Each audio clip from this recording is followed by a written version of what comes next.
पदार्थ की परिभाषा। सबसे पहले आपको पदार्थ किसे कहते हैं, पदार्थ की परिभाषा आनी चाहिए। पदार्थ की ये है परिभाषा, पदार्थ किसे कहते हैं। क्लियर प्यारे बच्चों। तो ये पदार्थ किसे कहते हैं, ये पदार्थ की परिभाषा।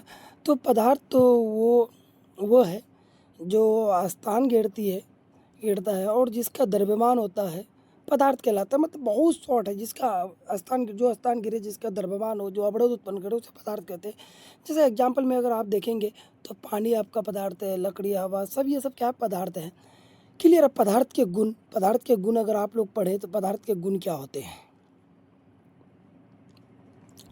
पदार्थ के गुणों में अगर आपसे मैं बात करूं तो पदार्थ के गुण में पदार्थ छोटे छोटे कणों से मिलकर के बना होता है। क्या पदार्थ छोटे छोटे कण से मिलकर के बने होते हैं। नंबर 2, पदार्थ के कण के बीच क्या होता है, रिक्त स्थान होते हैं। पदार्थ जो होता है ना, पदार्थ के कणों के बीच खाली स्थान होते हैं। जैसे कि आपने लकड़ी को देखा होगा, लकड़ी में क्या होता है कि कोई ऐसे करके होल बना करके कोई कांटी डाला जाता है तो वो चले जाता है। मतलब ये हुआ कि पदार्थ के कणों के बीच छोटे छोटे रिक्त स्थान होते हैं। और तीसरा पॉइंट ये है कि पदार्थ क्या होता है कि पदार्थ के कण लगातार मतलब गतिशील होते हैं। पदार्थ के कण लगातार गतिशील रहते हैं। फिर पदार्थ के कणों के बीच अंतराणु आकर्षण बल होते हैं। मतलब यहाँ पे कहने का ये है कि पदार्थ के कण के बीच बल रहता है, जिसके कारण जैसे कि एक लकड़ी होता है, जैसे कि यहाँ पे आप लोगों को ऊपर दिखाया गया है कि ये लकड़ी है। क्लियर। तो वो किस तरह ठोस अवस्थाओं में है। पदार्थ की अब अवस्थाओं के बारे में पढ़ना है। क्या पदार्थ की अवस्था है, पदार्थ की अवस्थाओं के बारे में हम लोग को पढ़ना है। पदार्थ की जनरली प्यारे बच्चों 3 अवस्था होते हैं। क्या पदार्थ 3 अवस्थाओं में रहता है, ठोस, द्रव और गैस। क्या ठोस, द्रव, गैस। अब हमको पढ़ना है क्या ठोस अवस्था के बारे में, क्या सॉलिड के बारे में हमको पढ़ना है। क्लियर। ठोस अवस्था में क्या होता है प्यारे साथियों कि कण एक दूसरे के बहुत पास होते हैं। ठोस पदार्थ में क्या होता है, उसके कण ना एक दूसरे के बहुत पास होते हैं। तभी तो कहने का मतलब कि वो पास होने की वजह से ही ना एक दूसरे से मतलब कठोर अवस्था में रहता है। उसके बाद दूसरा क्या है, कणों के बीच आकर्षण बल होता है। आकर्षण बल होने के कारण जैसे कि आप अगर देखेंगे कि कोई लोहे का टुकड़ा वो कितना मतलब कठोर रहता है, जिस आकार में रहता है, आकार उसका एक दिखाई देता है ना। तो आकर्षण बल के कारण वो क्या होता है, एक दूसरे को पकड़ करके रखता है। निश्चित आकार और आयतन होता है। जैसे कि अगर आप देखेंगे कि ईंट को अगर आप देख लें तो ईंट का एक आकार है और उसका आयतन है ना। अगला है कि ठोस कण केवल कंपन कर सकते हैं। मतलब बोल रहा है ठोस कणों में कंपन हो सकता है। अगर कोई ठोस है उसको अगर थोड़ा मैं अगर खींच करके छोड़ूं तो थोड़ा थोड़ा उसमें कंपन हो सकता है। अगला है कि संपीड़ितता, बहुत कम या नगण्य होता है। मतलब संपीड़ितता या तो होता है या तो होता ही नहीं, बहुत कम होता है। उदाहरण के लिए अगर ठोस का मैं उदाहरण लूँ तो लकड़ी हो सकता है, ये जैसे कि आपको यहाँ पे दिखाई दे रहा है लकड़ी। उसके बाद पत्थर, यहाँ पे पत्थर का फोटो नहीं है, बर्फ है ना। और किताब भी ये ठोस अवस्था ही में आ जाएगा। क्लियर।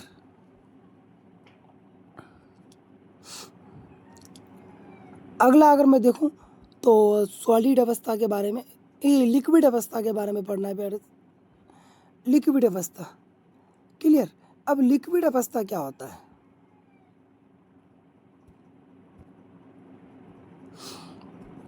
लिक्विड अवस्था का मतलब बोला स्टेज ऑफ लिक्विड। तो द्रव अवस्था के बारे में बोलते हैं, जैसे पानी, तेल, सब अदर अक्सला और भी कुछ रहते हैं। तो थोड़े दूर दूर होते हैं, इसके कण जो रहते हैं ना दूर दूर होते हैं। जैसे पानी, ये तेल है, तेल के अंदर मैं ये कलम अगर ऐसा करके डालना चाहूँ तो ईजिली क्या हो सकता है, अंदर आ सकता है। अगला है क्या कि कणों के बीच आकर्षण बल ठोस से कम लेकिन गैस से अधिक होता है। मतलब आकर्षण बल क्या होता है कि ठोस की तुलना में, जैसे ये लकड़ी है, लकड़ी की तुलना में क्या होगा, कम होगा। और गैस के तुलना में क्या होगा, अधिक होगा। समझ में आ गया। जैसे ये पानी है, पानी में अगर मैं कोई कील डालूँ तो वो आसानी से अंदर में जा सकता है, लेकिन वहीं पे अगर मैं डालना चाहूँ किसी लोहे में तो वो नहीं जाएगा। अगला फिर क्या,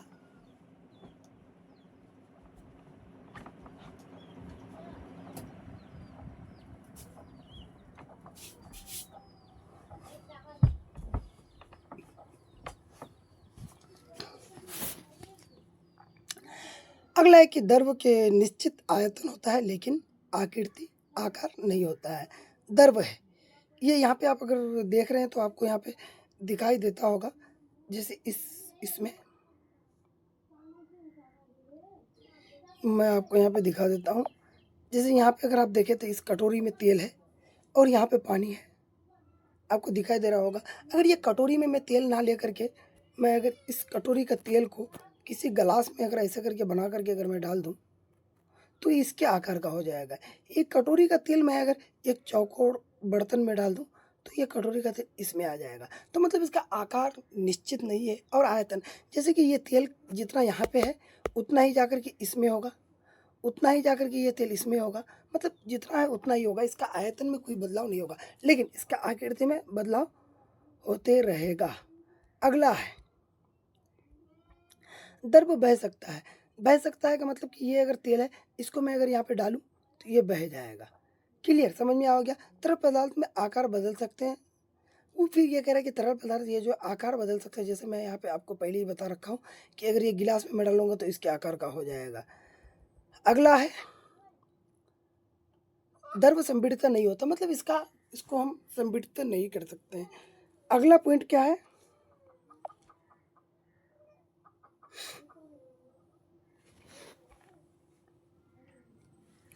अगला पॉइंट हमको पढ़ना है पदार्थ की गैस अवस्था के बारे में। तो कणों के बीच बहुत अधिक रिक्त स्थान होते हैं। गैस के कणों के बीच बहुत अधिक रिक्त स्थान होते हैं। जैसे हवा है, हवा में हाथ को आदमी कुछ भी आसानी से चल सकता है। अगला है कि कणों में आकर्षण बल बहुत कम होता है। आकर्षण बल क्या होता है, बहुत कम होता है। आकर्षण बल कम होने के कारण ना उसके कण बहुत दूर होते हैं, कोई भी चीज़ आसानी से उसमें जुड़ा, मतलब गैस जुड़े हुए नहीं रहते, दिखाई नहीं देता, उसका आकार नहीं होता है। अगला गैस के आकार तथा आयतन दोनों क्या होता है, निश्चित नहीं होता है। जैसे कि निश्चित नहीं होता है कि एक मैंने सिलेंडर में गैस भरा तो उसके आकार का हो जाता है, लेकिन उसको मैं छोड़ दूंगा तो पता नहीं क्या होगा, समझ में नहीं आएगा आपको। उदाहरण के लिए गैस का, जैसे ऑक्सीजन हो गया, कार्बन डाइऑक्साइड हो गया, ये गैस है। अब इसका गुण है,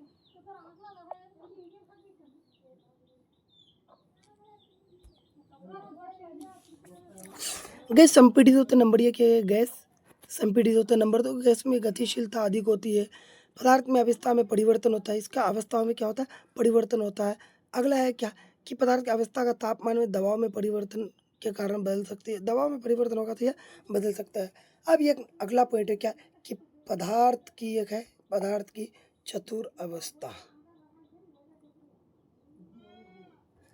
पदार्थ की चतुर अवस्था का नाम क्या है प्यारे बच्चों, प्लाज्मा नाम है। पदार्थ की चतुर अवस्था का नाम क्या है, प्लाज्मा है।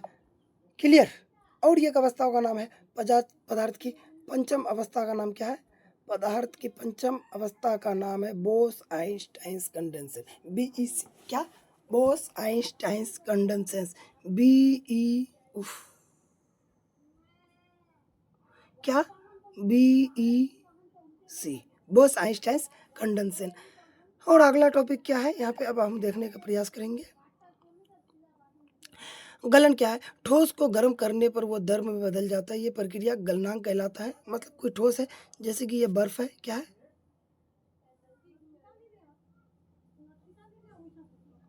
ये बर्फ है, इसको अगर मैं गर्म करूंगा तो ये क्या बन जाएगा, द्रव में पानी में बदल जाएगा। क्लियर। अगला है उबलना। उबलना क्या है प्यारे साथियों, द्रव को गर्म करने पर वो गैस में बदल जाता है, ये क्रिया उबलांक कहलाता है। जैसे उदाहरण के लिए पानी को भाप में बदलना। अगला है कि संघनन, गैस को ठंडा करने पर वो द्रव में बदल जाती है, ये संघनन कहलाता है। मतलब किसी गैस को ठंडा करके द्रव में बदलना, वो क्या कहलाता है, संघनन कहलाता है। उदाहरण के लिए पानी का भाप में बदलना। अब जमना कहलाता है, जमनांक मतलब ये है कि द्रव को ठंड करके वो ठोस में बदल जाता है, जो प्रक्रिया क्या कहलाता है, जमाव बिंदु या जमनांक कहलाता है। उदाहरण में पानी से बर्फ बन जाना, विशेष अवस्था होती है। अगला क्या है, ऊर्ध्वपातन। ऊर्ध्वपातन क्या होता है प्यारे बच्चों कि कोई भी ठोस पदार्थ सीधे वो द्रव में ना बदल करके सीधे वो गैस में बदलने की क्रिया क्या कहलाता है, संघनन कहलाता है। और ऊर्ध्वपातन कहलाता है, साफ लिखा हो, सीधे गैस में बदल जाना। या फिर कोई गैस पदार्थ द्रव में ना बदल करके सीधे ठोस में बदलने की प्रक्रिया क्या कहलाता है, ऊर्ध्वपातन कहलाता है। जैसे यहाँ पे है यहाँ पे आप देखेंगे कपूर और फिनफ्थलीन, यह क्या है? ऊर्ध्वपातित पदार्थ है। फिनफ्थलीन ये द्रव क्या है? ऊर्ध्वपातित पदार्थ का आपको उदाहरण मिलेगा ये। क्लियर, आपको समझ में आ गया हो गया। अब प्लाज्मा, प्लाज्मा पदार्थ की क्या है? चौथी अवस्था है। प्लाज्मा क्या है? पदार्थ की चौथी अवस्थाएं हैं। इनके कण आयनित होने के बाद प्लाज्मा सूर्य और तारों में पाया जाता है। क्या? इसका तापमान बहुत अधिक होता है। प्लाज्मा का तापमान बहुत अधिक होता है। ये सूर्य तारों में पाया जाता है ना। अवस्था परिवर्तन में प्रभावित करने का कारण होता है। अब एक तापमान, तापमान बढ़ने से कणों की गतिज ऊर्जा तेज हो जाती है, जिससे पदार्थ क्या बोल रहा है? तापमान को बढ़ाने पर उसके मतलब गतिज ऊर्जा तेज होता है, ठोस से द्रव और गैस में बदल जाता है। तापमान कम करने पर गति धीमी हो जाती है और पदार्थ गैस से द्रव में बदल जाता है। अब दबाव, दबाव बढ़ने पर ये सब हो जाता है। उसके बाद क्या? दबाव, दबाव को बढ़ाने पर क्या होता है? बीच की दूरी घट जाती है।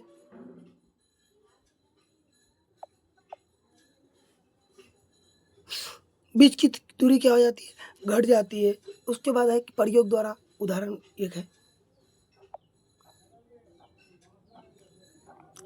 प्रयोग, कपूर को गर्म करने पर सीधे वो गैस में बदल जाता है। अगला क्या है कि अगर हम कपूर को अगर गर्म करेंगे तो वो सीधे गैस में बदल जाता है। उदाहरण के सूर्यों में कांच पर भाप के रूप में बदल जाना, सर्दियों में कांच पर भाप के रूप में पानी का आना। उसके बाद अगला क्या है? पदार्थ की प्लाज्मा अवस्था क्या है?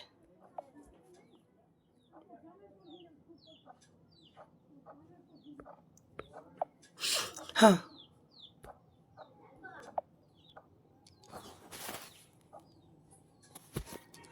तो पदार्थ की प्लाज्मा अवस्था के बारे में अभी हमको पढ़ना है। क्लियर?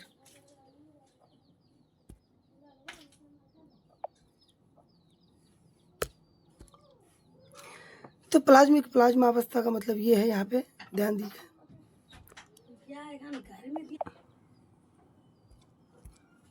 हाँ, तो पदार्थ की प्लाज्मा अवस्था के बारे में हमको, प्लाज्मा अवस्था पदार्थ की चौथी अवस्था है। ठीक, पदार्थ की प्लाज्मा अवस्था चौथी अवस्था है, जो द्रव और गैस के अतिरिक्त होती है। मतलब द्रव भी नहीं होता है और ये गैस भी नहीं होता है, इसके अतिरिक्त अलग होते हैं। कहने का मतलब ये अवस्था तब उत्पन्न होती है जब किसी गैस को बहुत अधिक ऊर्जा यानी उष्मा विद्युत धारा प्रदान की जाती है, जिससे गैस परमाणु या अणु में आयनित हो जाते हैं। इसका मतलब ये है कि गैस इलेक्ट्रॉनों का और धनायन का मिश्रण होता है। इलेक्ट्रॉन और धनायनों का मिश्रण हो जाता है, उसके बाद ये प्रक्रिया हो पाती है। क्लियर? अगला है कि सेल्सियस और केल्विन के बीच में क्या संबंध है।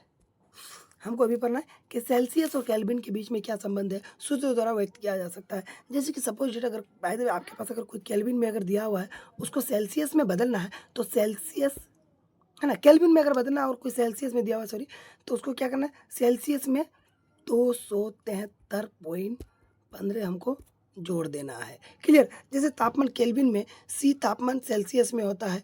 क्लियर?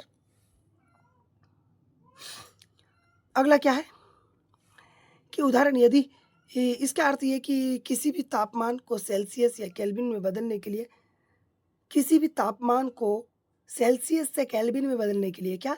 सेल्सियस से केल्विन में बदलने के लिए 273 उसमें क्या किया जाता है? प्लस किया जाता है ना। वहीं पे अगर केल्विन में दिया हुआ है, सेल्सियस में उसको बदलना हो तो उसमें क्या किया जाएगा? -273.15 किया जाएगा। समझ में आपको आ गया होगा। क्लियर? अगला देखते हैं। हाँ, जैसे उदाहरण, यदि तापमान 25 डिग्री सेल्सियस में है तो उसको केल्विन में बदलने के लिए, सब मैंने पहले ही बता दिया क्या कि अगर सेल्सियस में दिया हुआ है उसको केल्विन में बदलना है तो क्या करना पड़ेगा?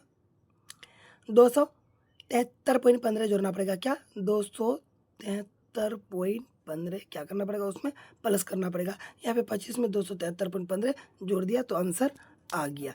क्लियर? हाँ, तो अब हाँ, तो केल्विन का ऐसा यूनिट है ना, केल्विन का तापमाप का ऐसा यूनिट है और तापमान का ऐसा यूनिट है। इसे संपूर्ण तापमान मापने के लिए उपयोग किया जाता है ना। ठोस, द्रव और गैस में कुछ अंतर है प्यारे बच्चों, तो यहाँ पे आप ठोस द्रव गैस का अंतर दिया हुआ है। प्रमुख अंतर यहाँ पे आप खुद देख लीजिए कि ठोस आयतन आकार निश्चित होता है, लेकिन द्रव का आयतन निश्चित होता है, आकार निश्चित अनिश्चित होता है। वहीं पे गैस का आकार और आयतन दोनों क्या होता है, अनिश्चित होता है। अगला क्या है, ठोस के अणुओं के बीच अंतराणु आकर्षण स्थान न्यूनतम होती है। वहीं पे ठोस में द्रव में ठोस के तुलना में अधिक होता है और गैस में सबसे अधिक होता है।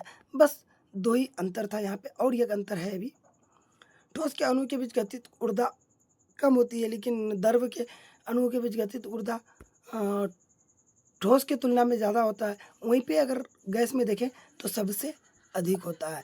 आई होप, मैं समझता हूँ कि आप लोगों को बहुत अच्छी तरीक़ा से समझ में आ गया होगा, है ना।